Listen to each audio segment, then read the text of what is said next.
Mancherial MLA గారి గురించి ప్రత్యేకించి నేను చెప్పక్కర్లేదు. ఆయన గుండాగిరి రోజు రోజుకు పెరిగిపోతున్నది. బుల్డోజర్ పట్టుకొని వెళ్ళిపోయేటటువంటి పరిస్థితి కనబడుతున్నది. ఎవరో ఒకరు వేరే పార్టీ కండువ కప్పుకుంటే వాళ్ళని బెదిరించేటటువంటి పరిస్థితి కనబడుతుంది. ఒకటి గుర్తుపెట్టుకోవాలి, మంచిర్యాల ఎమ్మెల్యే గారు ఎల్లకాలం ఎవరిది కూడా నడవదు. ఇవాళ మీరు ఎమ్మెల్యేగా ఉన్నారంటే రేపు ఉంటారన్న గ్యారంటీ లేదు.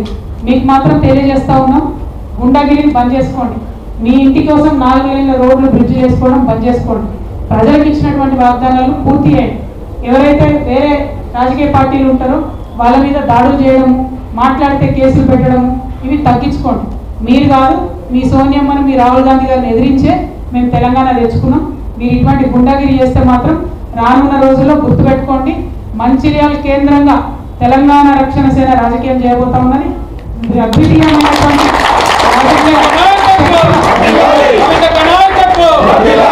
అద్వితీయమైనటువంటి రాజకీయ శక్తిగా ఎదుగుతాం. మంచిర్యాల జిల్లా ప్రజల ప్రేమను పొందుతాం.